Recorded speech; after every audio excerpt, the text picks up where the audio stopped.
감사합니다. 나는 기다립니다. 어서 키가 크기를. 나는 기다립니다. 사랑. 나는 기다립니다. 한 통의 편지를. 나는 기다립니다. 좋아라는 그 사람의 대답을. 나는 기다립니다. 아이들이 어서 자라기를. 나는 기다립니다. 괜찮습니다. 라는 의사의 대답. 나는 기다립니다. 이 사람이 더 이상 아프지 않기를. 나는 기다립니다. 다시 돈이 오기를. 나는 기다립니다. 하나님의 은혜. 나는 기다립니다. 하나님의 축복을. 나는 기다립니다. 하나님의 기적. 다니도 갈리에 기다림이라는 글 속에서 나온 얘기입니다. 인생은 크고 작은 기다림의 연속입니다. 식당에 가서 음식을 시켜놓고 기다립니다. 취직을 하기 위해서 면접을 보고 나서 시험 통지서를 기다립니다. 좋은 사람을 만나기 위해서 기다립니다. 또한 꿈을 향해 나가면서 기다립니다. 오늘 말씀의 본문은 아브라함의 아내 사라의 이야기로 짜여져 있습니다. 사라는 기다림에 대한 많은 어려움이 있었던 것 같습니다. 끝까지 기다려야 되는데 그게 잘 안 됐던 것 같아요. 하나님께서 아브라함의 나이 75세 때 찾아오셔서 말씀을 했습니다. 너에게 아들을 주겠다 하고 약속을 했죠. 아들이 없는 아브라함 사라 가정에 큰 감격적인 말씀이었고 놀라운 말씀이었습니다. 야, 우리 가정에도 드디어 하나님의 아들을 주시는구나. 상속자의 씨를 주시는구나. 얼마나 감격적인 약속의 말씀이었겠습니까? 이제 됐다. 걱정할 필요 없다. 두려울 것이 없다.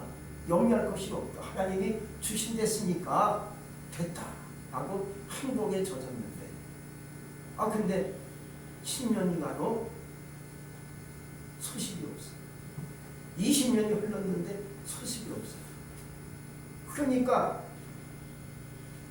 처음 약속을 받았을 때는 감격적이었고 놀라운 충격적인 하나님의 역사인 것을 알았는데 세월이 흘러서 시간이 흘러가니까 감격은 사라지고 오히려 실망과 낙심으로 이어지면서 포기까지 되게 됩니다.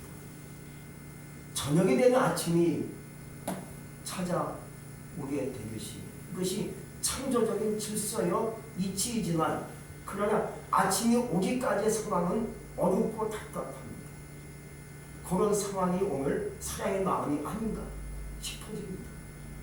빨리 아침이 돼야 되는데 아침이 오기 전에 어렵지요. 캄캄하죠. 그런 상황을 사라가 오늘 당하고 있는 거예요. 그런 상황 속에서 마침 또 하나님이 오십니다. 하나님이 여러 번 나타나셨는데 아브라함 나이 99세 때 찾아오십니다. 오셔서 하나님께서 아브라함에게 말씀하시는 것을 사라가 들을 수 있었어요. 10절에서 말씀하고 있어요. 정녕 네게로 돌아오니 네 안에 사라에게 아들이 있으리라. 사라는 이 말씀을 장막문 뒤에서 듣습니다. 듣고 속으로 웃습니다. 왜 웃었을까요? 사라의 웃음은 여기서 감격적인 웃음이 아니라 어이가 없는 웃음이었습니다. 말도 안 된다는 웃음을 속으로 웃을 수 있었던 거예요. 이렇게 웃을 수 있는 충분한 이유가 있죠. 나는 나이가 많고 여인으로서 경수가 끊어졌는데 무슨 이 나이에 아이를 주실 수가 있고 아이를 낳을 수가 있겠느냐 싶으니까 어이없이 속으로 웃은 거예요. 사실 사랑은 아들을 주신다는 약속을 이미 받았지만 너무 세월이 많이 흘러갔어요. 원래 사람은요 세월이 많이 흘러가면요 잊어지게 됩니다. 친구와의 언약도 10년이 넘어가면요 야 그때 그 약속 끝난 거요. 시간이 많이 갔는데 무슨 약속을 지킬 수 있겠어? 라고 하는 것이 인간의 본성이지. 사람은 그런 생각을 갖고 있었던 것 같아요. 그러므로 오랜 세월 동안 기다림에 지침이 있었다 보니까 꿈도 무너지고 생각도 무너지고 마음의 행복도 무너져 내린 것 같아요. 여러분, 사랑하신 여러분, 아브라함과 사라 중에 기나린 기다림 속에는요, 누구든지 하나님의 약속의 말씀이 마음에 들려오지 않을 때가 있어요. 처음에는 그렇구나, 내게 말씀을 주셨네, 할렐루야 하고 외치고 나가는데 세월이 가면서 약속하신 말씀이 이루어지지 않으니까 세월이 흘러갔어요. 근데 하나님이 또 약속했어요. 근데 그 말씀이 이제 마음에 들어오지 않을 수가 있는 거지. 그때는 나에게 말씀이 했는데 또 똑같은 말씀 하시네. 이제 진짜일까 아닐지도 몰라. 에이, 뭐 되겠어? 틀렸지? 라는 생각이 더 많이 들 수가 있습니다. 이미 틀려버렸어. 세월이 많이 흘러갔네. 가망성이 없어졌다고 생각하니까 아주 초라하고 냉소적이고 부정적인 마음으로 남게 된 것이죠. 근데 성경에는요, 사랑하는 정반대의 사람이 나와요. 그게 누군지 아십니까? 시므온이라는 사람이에요. 시몬 베드로가 아니고요, 시몬이라는 사람이 나오는데 누가복음 2장 25절 26절에 말씀하고 있어요. 예루살렘에 시몬이라는 사람이 있으니 이 사람은 의롭고 경건하며 이스라엘의 위로를 기다리는 자, 성령이 그에게 계시더라. 그가 주의 그리스도를 보기 전에는 죽지 아니하리라 하는 성령의 지식을 받았더니 라고 얘기합니다. 이 사람이 의로운 사람입니다. 누굴 기다리는 겁니까? 메시아, 예수님을 기다리는데 내가 죽기 전에는 내가 주님을 꼭 봐야 된다. 예수님을 봐야 된다. 메시아를 봐야 된다. 라고 기다리고 있었어요. 나는 결코 죽지 않을 것이다. 죽으면 안 되지. 근데 그 소원이 이루어집니다. 할렐루야. 아기 예수가 태어났어요. 그리고 아기 예수가 성령에 들어옵니다. 그 아이를 그 시몬이라는 사람이 안고 하나님을 막 찬송합니다. 그게 누가복음 2장 26절 지나면서 8절에 나오는 얘기가 거기 있어요. 아니, 결코 안 죽는다. 주님을 봐야 죽는다. 라고 생각했는데 안 죽고 아기 예수님을 안고 하나님을 찬송하게 된 거죠. 여러분, 오늘날 기다리는 사람은 많은데 양상이 다르게 나타납니다. 어떤 사람은 기다리다가 이제 틀렸어. 안 되는가 봐. 시간이 많이 갔는데 되었어. 어떤 사람은 끝까지 기다립니다. 여러분들은 어느 쪽을 선택하실 것입니까? 사라의 길로 갈 것입니까? 아니면 시몬이라는 사람의 길로 갈 것입니까? 이제 우리도 사라처럼 기다리다 지치고 낙심하고 있다면 세 가지의 말씀을 오늘 드리려고 해요. 첫째, 그럴수록 하나님의 말씀을 상기해야 될 줄로 믿습니다. 그럴수록 낙심할수록 절망할수록 내가 의심될수록 그때마다 내게 주신 하나님 약속의 말씀을 생각할 수 있는 자가 되시기를 바랍니다. 누가복음 5장 5절 6절에 보면 시몬 베드로가 나와요. 이 베드로가 고기를 낚는 어부지요. 그날도 배를 타고 고기를 낚으러 가는데 한 마리 고기를 못 잡은 거예요. 그때 예수님이 이른 아침에 오셔서 베드로의 배에 오르셔서 얘기하십니다. 베드로야, 그물을 내고 고기를 잡아라 하고 얘기하십니다. 그러자 베드로가 이렇게 얘기합니다. 선생님, 우리들이 밤이 낮도록 수고했는데 잡은 것이 없지만은 말씀에 의지하여 그물을 내립니다. 나도 그물을 내렸더니만 고기를 잡은 것이 힘이 많아 그물이 찢어졌다고 했어요. 여러분, 낙심이 될 때가 있어요. 우리도 기다리다 여러분들도 어떤 그 문제로 기도하고 응답이 올 때까지 또 자녀 때문에 하나님께 기도하고 기다리다 보면 지칠 때가 있어요. 낙심할 때가 있습니다. 그러나 낙심될수록 절망이 될수록 우리 마음이 무거울수록 말씀을 생각하고 그 말씀을 붙들 수 있기를 축복합니다. 오늘 왜 하나님께서 아브라함과 사라 가정에 다시 찾아왔겠습니까? 약속의 말씀을 붙들라고 하나님이 찾아오신 줄로 믿습니다. 우린 그러므로 언제든지 어디서든지 일 속에서 생활 속에서 열심히 일하다가 말씀을 마음속에 붙들고 사실 수 있기를 주의 이름으로 축복합니다. 두 번째는요, 문제는 기다림 속에는 많은 대가와 진통이 있다는 것을 알아야 된다는 거예요. 이것이 두 번째 가장 중요한 힘적인 문제라는 거예요. 이런 사실들을 모르면요, 원망하게 됩니다. 절망하게 됩니다. 이런 사실을 알아야 그럴 수도 있지. 환란이 올 수도 있지. 하고 그것을 이길 수 있고 지혜로운 슬기로운 마음을 가지고 넘어갈 수 있는데 이걸 모르니까 그만 낙심하는 거예요. 성경 말씀에 보면 이렇게 얘기합니다. 너에게 불같은 시험이 오는 것을 이상하게 여기지 마. 올 수가 있다. 라고 얘기합니다. 예수 믿으니까 안 오겠지. 기도하니까 안 오겠지. 내가 열심히 찬송하니까 나에게 고통이 안 오겠지. 라고 생각하지 말라는 거예요. 불같은 시험이 나에게 올 수 있다는 겁니다. 진통이 있다는 겁니다. 대가가 치워진다는 것을 알아야 준비가 될 수가 있어요. 어떤 분은 예수를 믿고 나서 6개월이 지나니까 어려움과 환란이 찾아와요. 그럴 수가 있어요. 그러자 이런 생각이 드는 거예요. 내가 예수를 괜히 믿었나? 내가 믿는 예수님 기독교가 나에게 맞지 않는 종교인가? 라고 생각할 때가 있습니다. 예수 괜히 믿어가지고 내 가정에 화만 들이닥칩니다. 예수를 괜히 믿어가지고 내 가정에 고통만 찾아온 것이 아닌가? 라고 생각이 들 때가 있습니다.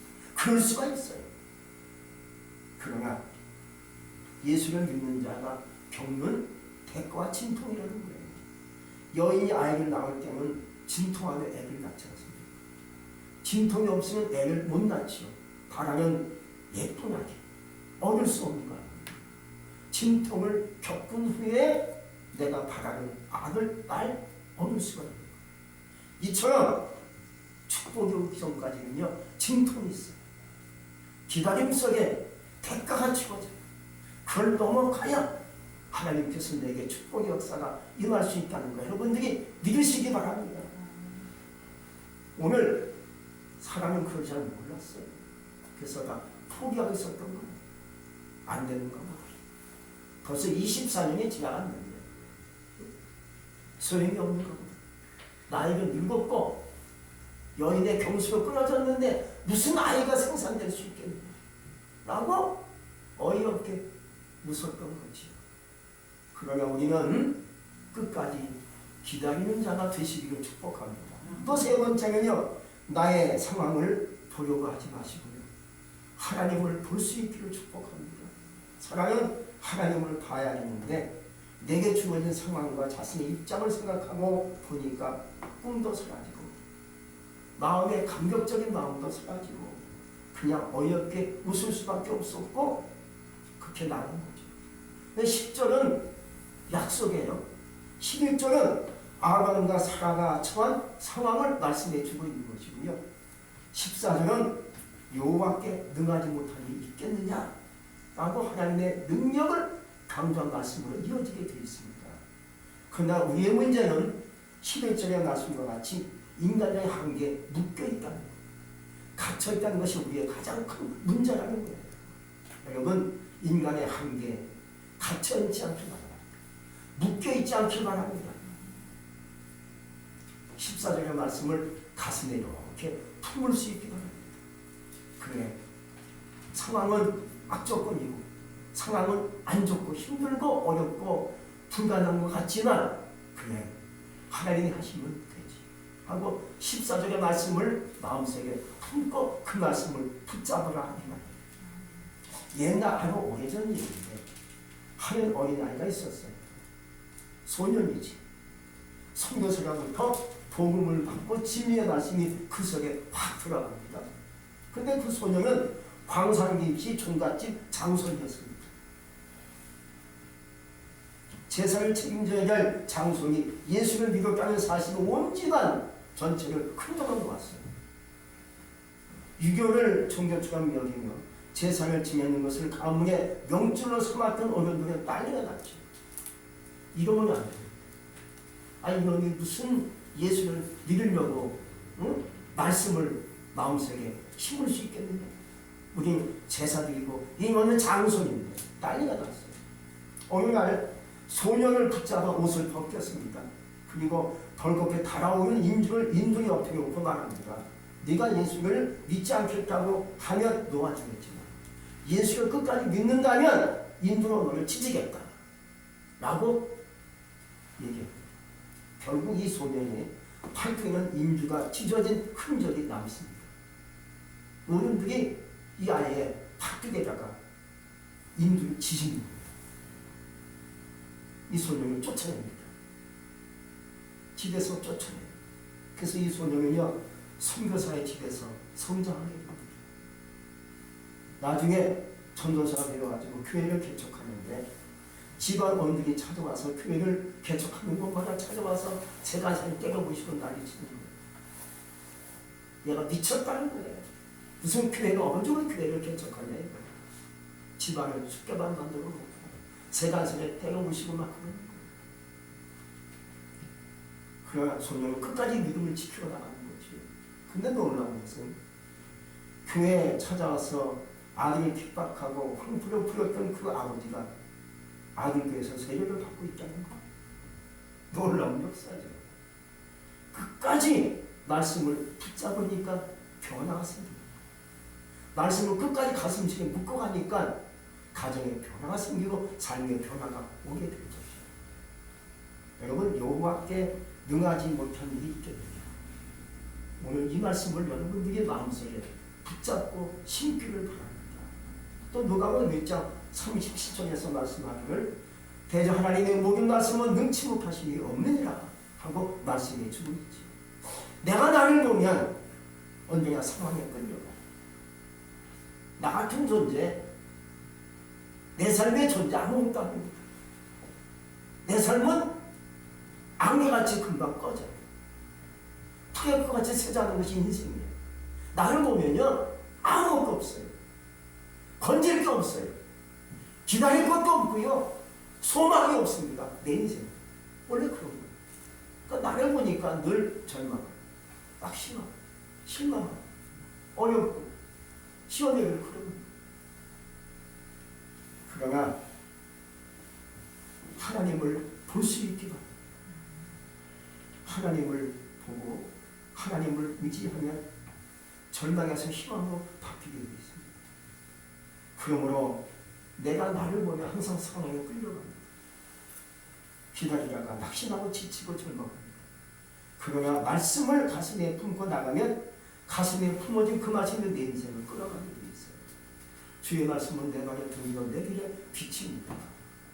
시편 119편 105절에 시편 기자가 고백하고 있는 내용입니다. 여러분들 살다 보니까 누구든지 낙심할 수 있습니다. 저도 낙심할 때 있습니다. 저도 절망할 때 있습니다. 저도 근심할 때 있습니다. 가끔 마음에 갈등이 일어날 때가 있습니다. 그럴 때 말씀을 붙잡죠. 찬양하고 기도하는 거죠. 그럴 때 내 마음에 있는 말씀이 나를 막 끌어가요. 나를 인도하게 되는 것을 볼 수가 있잖아요. 하나님의 약속은 이루어지게 되어 있습니다. 이걸 여러분들이 오늘 믿으시기 바랍니다. 내게 주신 말씀, 하나님이 여러분에게 각자에게 주신 말씀이 있을 거예요. 그 말씀을 붙잡고 나가시기를 바랍니다. 그 말씀이 내게 주신 약속입니다. 그리고 하나님은 결국에 가서 나로 웃게 하신다는 것. 할렐루야. 오늘 사라가 이렇게 고백합니다. 어이가 없었던 웃음이 하나님의 웃음으로 바뀌게 되는 것인데 창세기 21장 6절에서 이렇게 사라가 간증하고 있어요. 사라가 가로되 하나님이 나를 웃게 하시니 듣는 자가 나와 함께 다 웃으리로다 하고 이루어졌습니다. 이 결국은 뭡니까? 하나님이 웃게 하신다는 거예요. 하나님이 웃게 하시니까 나에게 하여금 웃게 하실 때까지 뭐 하는 겁니까? 나는 기다립니다. 오늘도 기다립니다. 내일도 기다립니다. 여러분 내 마음속에 꿈이 있습니까? 소원이 있습니까? 비전이 있습니까? 인생의 계획이 있습니까? 하나님께 그것을 내놓고 기도합니다. 12월달 하나님께 무엇을 내놓고 기도할 것입니다.